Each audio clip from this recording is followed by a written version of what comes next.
এখন দেখছি গুটি গুটি পাস করছে, মানে দৌড়াচ্ছে তা মনে হচ্ছে মূল্য ব্যাটারিতে চার্জ নেই। চার্জ নেই। বিরাজলি সমর্থন যারা করে এরা বিষয়টা জানতে চাক, সত্যটা জানতে চাক।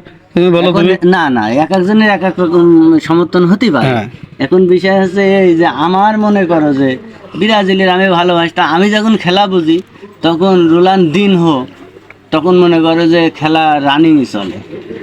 আমি এই দিনহোর ভালোবাসায় আমি ব্রাজিলের ভালোবাসিলাম, কিন্তু ওই দিনকে ব্রাজিল অনেক নির্যাতন কায়দায়, সে কোনো অর্থও নেই তার, আমি শুনেছি নেটে দেখা।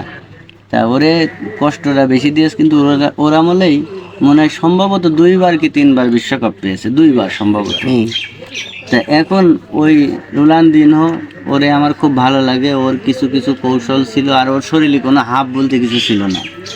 ওই কারণটাই ভালো লাগতো। সব থেকে ভালো লাগতো ওই পুরো মাঠটাই ওর মনে করতো যে ওই ওই ওই পুরো মাঠটা ও নিজের মনে করতো। ওর যে 10টা প্লেয়ার আছে ওগারও মনে করতো না। এখন তার ওই পজিশনে নেই বিরাজ। আর ওরা যখন খেলেছে তখন মনে করো যে ঠিক ঘোড়ার মতো রানিং পাস করেছে, লং পাসে এই পাসটা মনে করো যে দূরত্ব পাস। আর এই স্লো পাসে এরা হচ্ছে যে তোমার ওই জড়িয়ে ফেলছে, যারা মনে করো যে বাচ্চা কাগে গুখাতে গেলি, কাগে কিন্তু গুখায়, এই বাচ্চা কাগে গুখাতে গেলি মুখি টুকি জড়িয়ে যায়, তার ঠিক মুখই আর তাকাচ্ছি না। আমি কিন্তু এই বাংলাদেশে একটা প্রতিভা ছেলে ফুটবলার।